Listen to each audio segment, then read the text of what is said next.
Hello.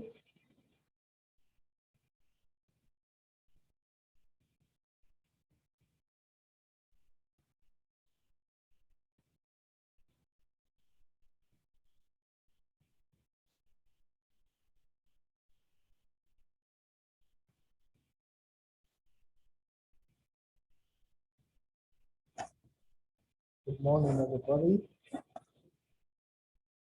Good morning.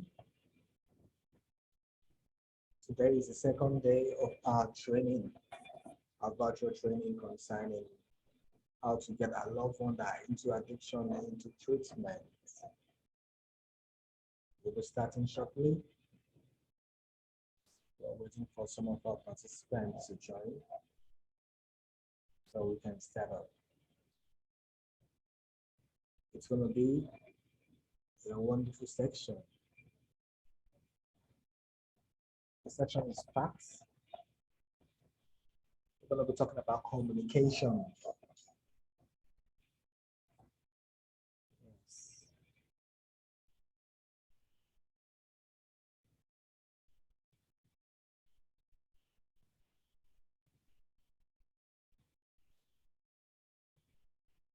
Okay. Silas, you're welcome. Silas, you're welcome. Silas, can you hear me? Hello, Silas. Hello. Good morning. Can you hear me?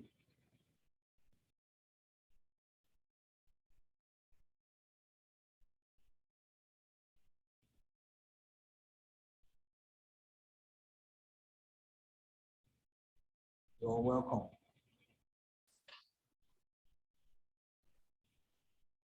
Silas, you're welcome.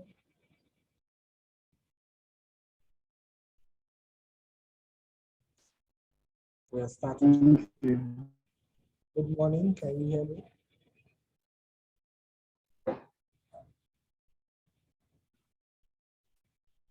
Good morning. Can you hear me? Hello, Silas. Can you hear me? Hello. Hello. Can you hear me?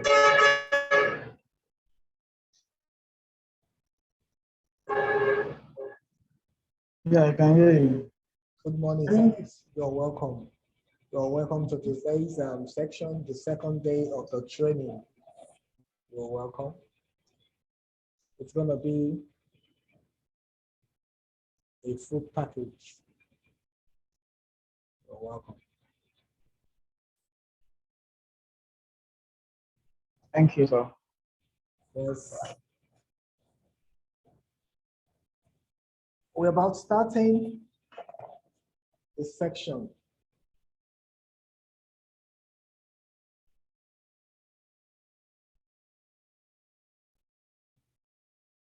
Okay.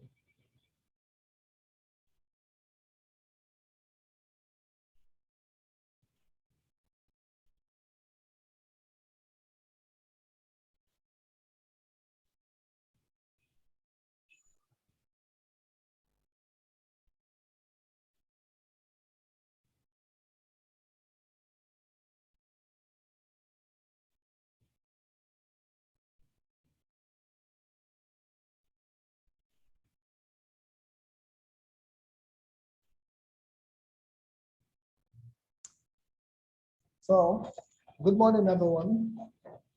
This is the second day of our virtual training that talks about how we can get our loved ones into treatment.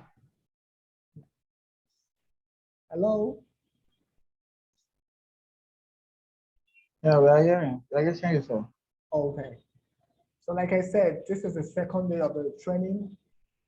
Yesterday, we're going to do a quick recap of what we did yesterday. Yesterday, our facilitator, Mrs. Itunu Onifade, talked about it starts with you.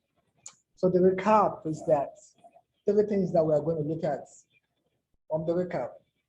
For you to take your loved one that are into addiction into treatments, the journey starts with you.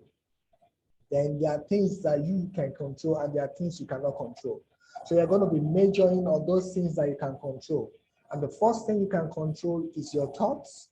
The second one is your feeling, stroke your emotion. And the third one is how you respond or react. And these are the factors that will determine if the approach you're taking is going to be successful for their loved ones that are into addiction. Now, quickly, we're going to start off with today's section, which is communication. Communication. And we're going to be looking at the barriers in communication that can hinder us from helping our loved ones that are into addiction. Uche, you are welcome. You're welcome. Uche, you're welcome. We're just starting right now. So you can always drop your comments. You can always drop your comments. You can drop your comments. So we are starting right now. So like I said, we're going to be looking at communication. Communication is a key factor when we talk about how we can help our loved ones get into treatment of addiction. We need to learn the skill of our communication. It's a very important skill to communicate with those ones that are having issues with addiction. Adenike, you are welcome. Adenike, you are welcome. Adenike, you are welcome. Good morning. My name is Mr. Gideon. I'm going to be our today's facilitator. Geraldine, you're welcome. Geraldine, you're welcome. You're welcome today. It's a good morning to you. Okay.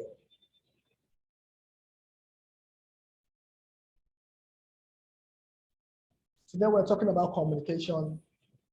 And like I said, we have two types of communication. But before I go into those two types of communication, what is communication? Communication is the act of sending and receiving messages through speaking or writing or any other medium we can use. So we are going to be using communication on how to be a barrier. How communication could be a barrier to helping those ones that our loved ones that are into addiction. I want you to know that communication is a major key player when we talk about helping our loved ones that are into addiction. So communication plays a major role when it comes to barriers that can affect us getting our loved ones into treatments of substance disorder or addiction. You know, navigating conversation with someone in your life who is living with an addiction can be challenging, especially when you can't differentiate between the positive and the negative communicator. And you keep teaching yourself on how to communicate.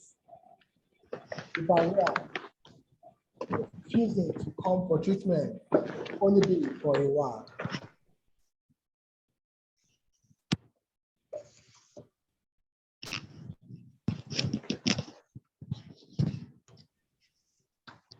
Now, the first point we're going to be looking at under communication, the first card we're throwing at under communication is going to be, you need to be kind to those, your loved ones. Kindness is a paramount thing when we talk about facilitating them coming in for treatment. And when we talk about kindness, there are things we need to exhibit.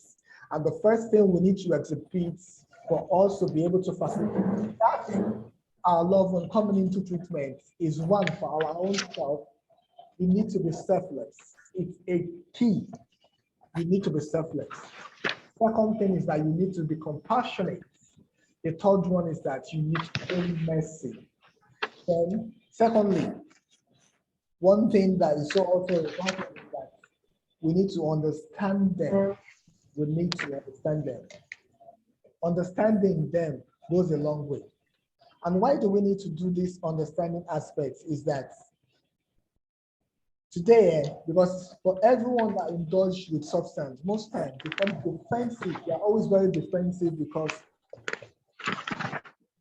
of how the society has stigmatized people that are into it. So they're always very defensive. So we don't want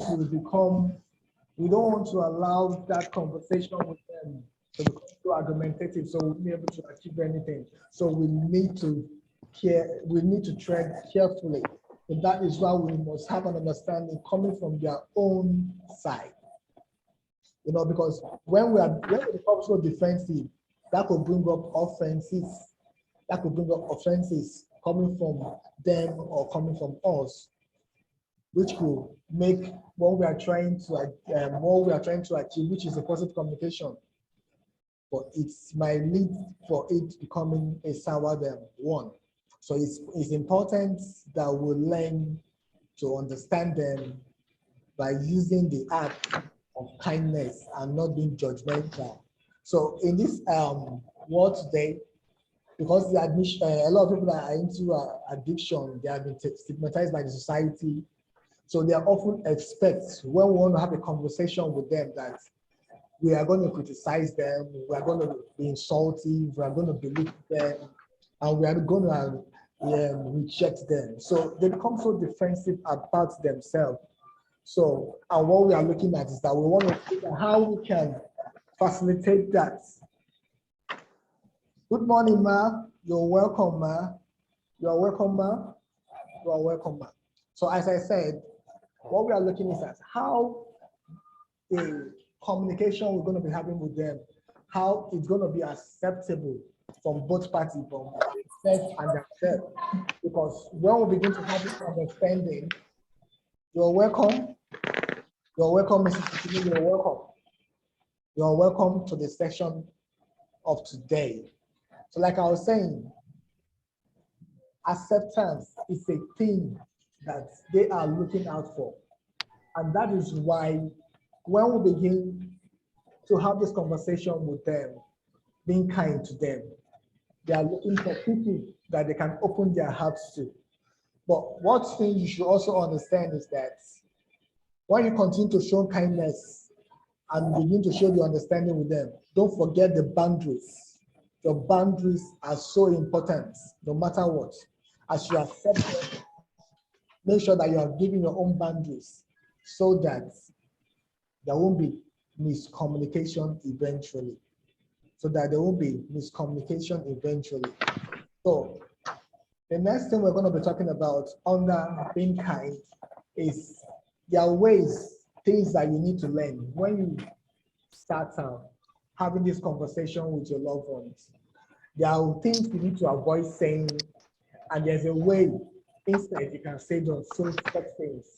Now, one of the things you need to avoid saying to them is this: you should be ashamed of yourself, of abusing them.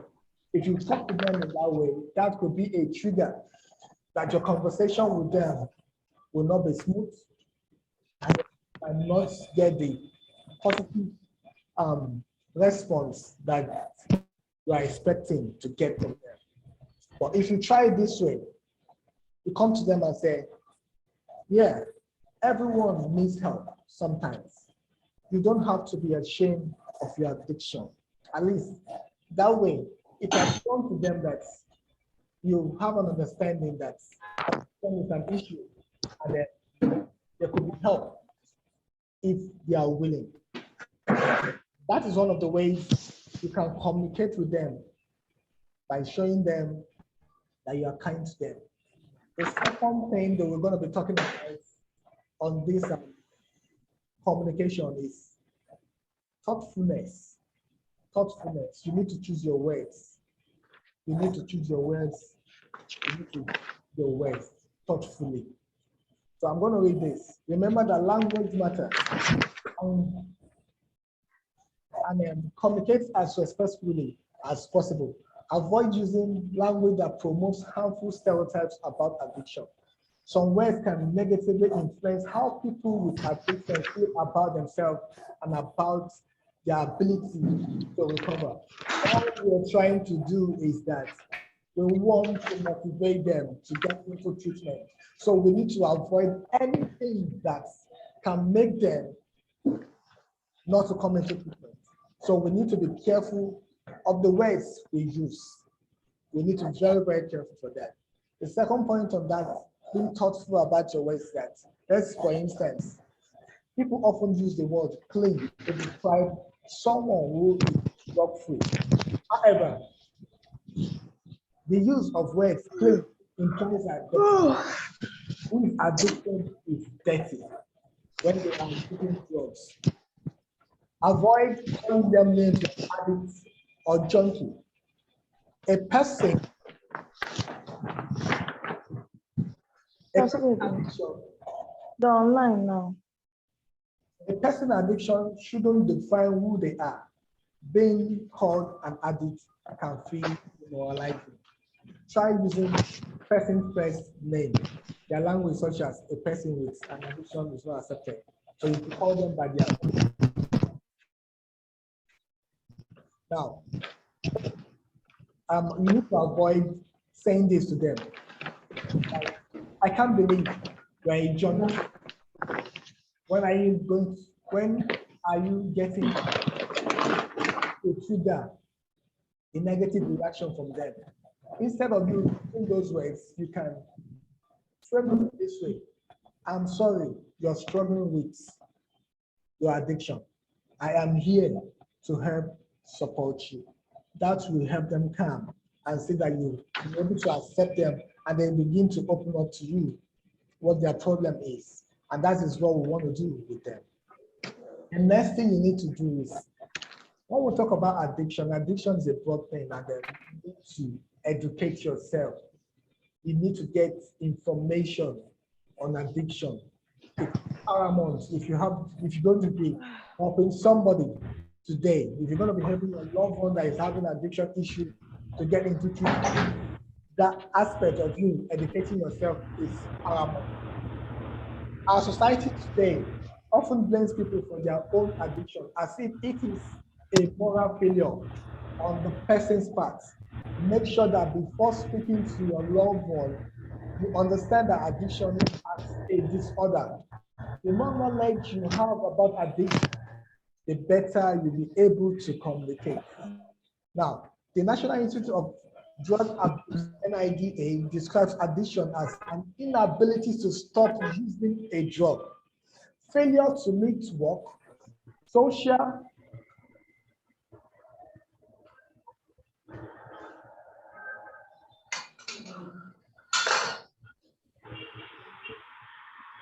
failure to meet work, social or family obligation, and sometimes depending on the drug's tolerance and withdrawal. Currently, people in the medical community who often treat substance disorder or refer to addiction. So there's still a lot of stigma surrounding addiction, harmful beliefs, including the people with addiction as selfish, lazy, and destructive, as common. Watch your tone of voice and make sure you are not speaking to your loved one in a blaming or accusatory tone. Learn more about addiction from reliable professional sources. At A&D Referral Services, we have resources on addiction and try to understand your loved one point of view. At the same time, don't assume you know everything about addiction simply because you've done research. Each person with an addiction is a unique individual with their own experiences. So, a lot of people have different opinions, and that is why you cannot generalize everything. There are things that will motivate others, and there are some things that will not motivate others. So you need to learn and speak from the point of view of what you understand about your loved one, and then to begin to look at the light of getting into treatment. So what are the things you need to avoid when you have that conversation when it comes to yourself educating, having education on addiction? The thing you must avoid saying, example is, why don't you just stop using drugs? You are being selfish. That is a trigger. That can water down the conversation you're trying to make with them, you're trying to have with them for them to get into treatment. But still, the best or one of the things we say to such a person to encourage them is that you are still my child, you're my brother, you're my sister, you're my friend, and I care for you no matter what, no matter what. Is there any way I can help you? That is more comforting, and that will help them to open up to you. And opening up to you can help and make them accept what you're saying, and that can lead them into community treatment. Now, the next point is listen more than you talk. You know, most of the time, what we want to do is that we want to understand them more. We want to show that we are superior than them. Instead of also listening to some of the things that they'll be saying, some of the things they'll be saying might not make sense, but just listen. You have some clues of how you're going to be responding back to them.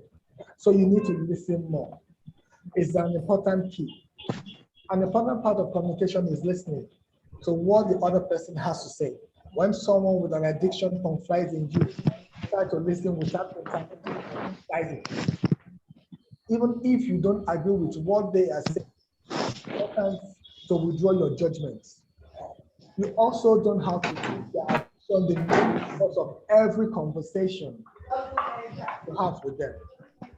So it's important to listen. You don't want to make them feel like you are checking up on them or assuming the worst about their condition. Continue to ask them about their plans or invite them to hang out with you. Speak to them the same way you if they don't have some issue. Remember that they are still a person with likes and dislikes, opinion and desire.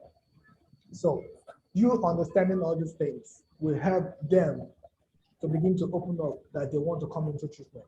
So one of the ways of the things that you can avoid saying to them, what are you doing?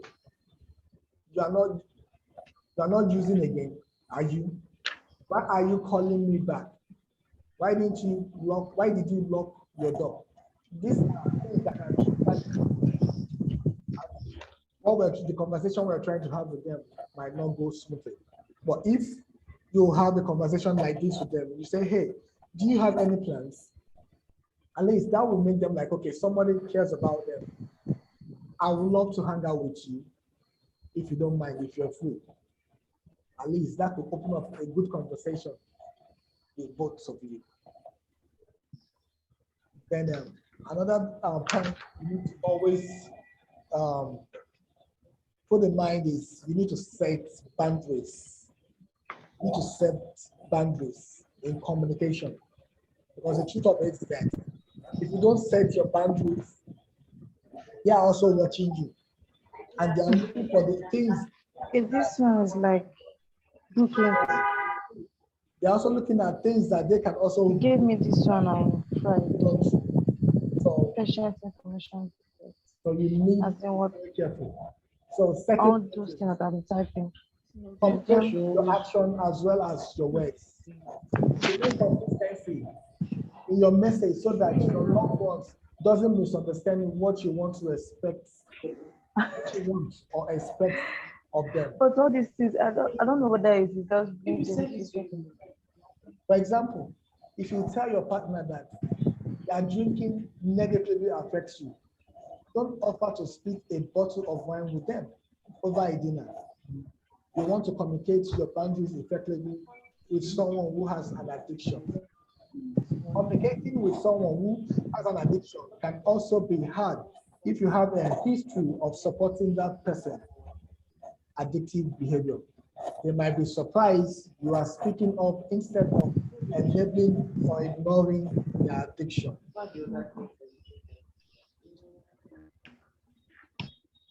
So So one of the this things, one is for the staff. so one of the things you can avoid saying to them is that, one, you are so annoying when you drink. I can't talk to you when you get like this. That's a trigger. It will trigger their anger. This people's network is very bad.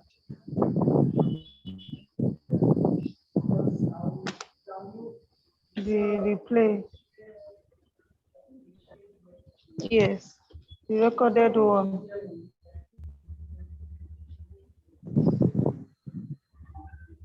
The network is very bad.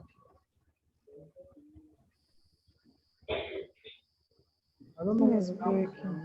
the internet is unstable a bit. The I internet, said the network the internet is fluctuating. is hungry. Where can I buy food? Okay, like I was saying,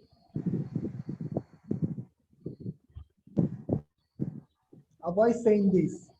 You are so annoying when you drink. I can't even talk to you when you get like this. That's a trigger, and that can be angry to you. But it's better for you to frame it in this way. I feel disrespected when you have a conversation after you've been drinking. I think it's best we are both sober when we interact from now on. And Lisa has put a boundary that you have the respect for him and that you're not disrespecting him. And they will listen more from that aspect. The next thing you want to do, this could be difficult, but you need to believe them. Because one thing they are looking forward to is that they are looking for people that they can confide in. Yes, even with this believing them, they could be so manipulative. And that is why you need to keep your boundaries so strong and protect your boundary. And that is why you need to work with them intelligently. You need to believe them.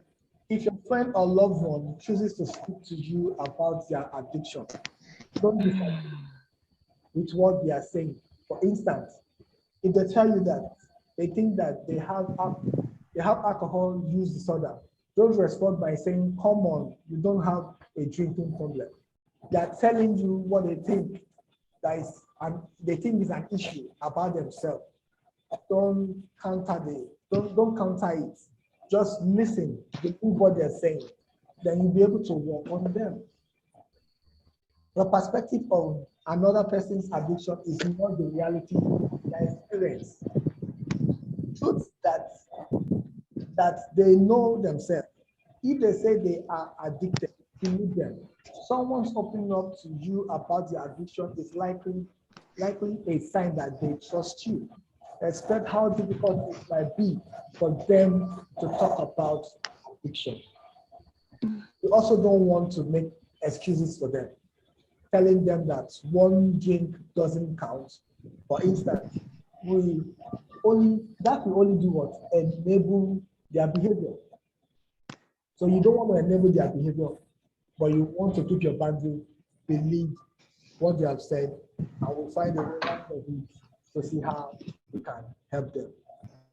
So one of the things you avoid saying to them is, "Come on, you can have one drink, it's fine." Don't tell them what to do. These things you must avoid. But if you want them to listen to you and respect you, one thing you have to do is that I respect that you are not drinking, and I'm proud of you for taking care of yourself. That shows that they are being responsible, and somebody seeing them that they are taking responsibility, they may want to open more to you for what their problem or issues are. The next thing is that you don't tell them what to do. That is why it's a conversation. You don't tell them what to do, but you want to listen and see how, from those conversations you're having with them, what are the things that can come up that they can begin to see that these are things that could be of the help to them. You want to help your loved one with their addiction in any way you can, but you cannot control exactly how they do it. They may have unconventional way that they are, or maybe they are experimenting with alternative therapy. As long as they aren't causing more harm themselves or in the process, you can show them that you respect their way of making positive changes rather than dictating what they must do. Ask them how you can help. For instance, saying, why haven't you gotten help already? Telling them what they should and what they shouldn't. It come across as a condescending thing to them. You want to avoid added pressure on them and instead be trusted friends that they feel safe with. Oh, okay. So avoid saying this. You shouldn't just quit cold turkey. It works for someone else I know. Avoid saying such things to them. That could be a trigger. Rather, you say this, I want you to feel your best. I can help you research treatment centers or therapists if you like. That will be more encouraging to them and they might open up to you. So there are things that you avoid saying that are being highlighted here. These things are the things that you should avoid telling them because through conversation we could be angry sometimes and then we should always check our feelings and our thoughts and our reactions to it. So one of the things is the first thing is this: you don't have to be judgmental when it comes to you having a conversation with them. You don't have to label them with words. You don't have to reenact our investment on them. Your tone, voice, to body language matters. Avoid sounding condescending with them. Don't compare them with others. Avoid all these things so that your conversation with them can produce a positive one and that can help them get into treatment. Now, the conclusion about this is that to communicate with a loved one who is living with addiction, start by educating yourself, being aware of the language you use, and setting healthy boundaries. You can support them with also supporting your own well-being. At the end of the day, you want to let them know you care about them and you support them in any way you can.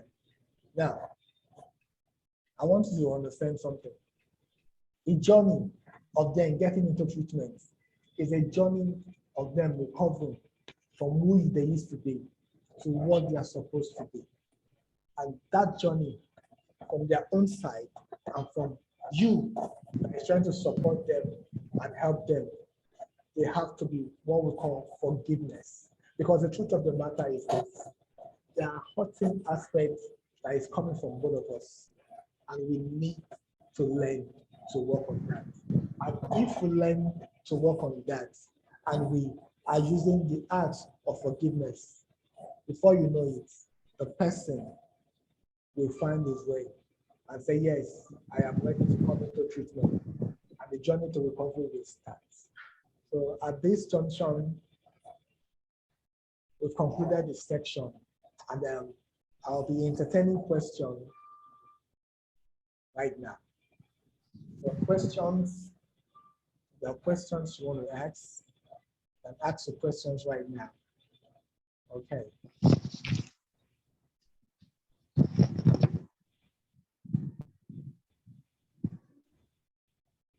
Hello? Any questions? Any comments? I have a question, sir. Hello? I have a question, sir. Okay, go on. I can hear you. I have a question. So, if after doing all this, listening to the client and everything, but the client still is not coming to get help, is it still Finding difficult. advisable to use force on them? Because most that, is it still advisable to still use oils Okay, on them? all right. If I hear your question right, Uche, you're asking after doing all this that we talked about and the person still refuses, what will be the next of action, the next line of action? Is that what you asked? No, no, sir. No. I asked, is it advisable to use force on them, as in to tie them up or to use a law enforcement agent to do like the medical term of calling to Okay, use them, or just let them be? Which one is it? okay. It also depends. Now, if they are refusing and you can see that their case is really deteriorating seriously, and then they can no longer think, you can bring in the professionals. That is why we can say, okay, you seek help. And then you can bring in the crisis managers. They will have to come to your place and sedate them. They can now bring them in for treatment. So if it's getting out of hand, it might require calling in the professionals, using the crisis managers for them to be brought in for treatment. Hello, Che? Hello? Yes, sir. Have I answered your question? Yes, sir. All right. Yes. Any other question?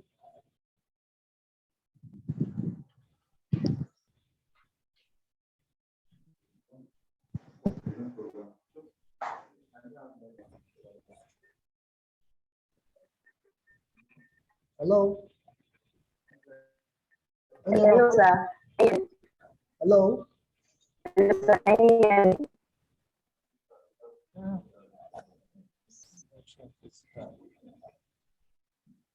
Hello, can you speak up? Hello? Okay. Thank you so much for today's session. That, I don't want to give my biggest takeaway. That communication is actually key in helping our loved ones.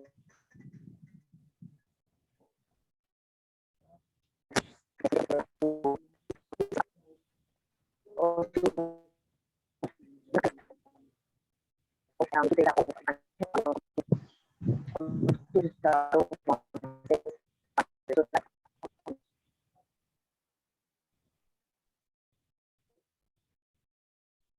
Hello? Oh, struggling to hear what you say.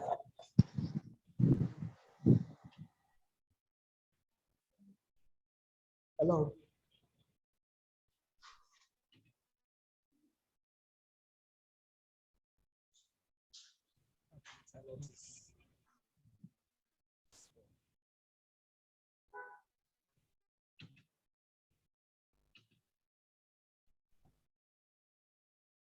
Hello?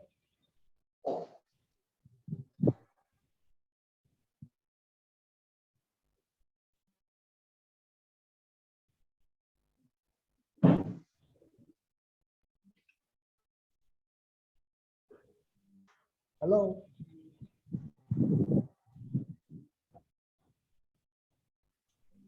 Okay. So this, I think we'll draw the curtain here, and tomorrow we'll continue with the training. Okay. And I want to also believe that it's going to be an exciting section for tomorrow. Thank you for coming, everybody. That's the end of the section. Now.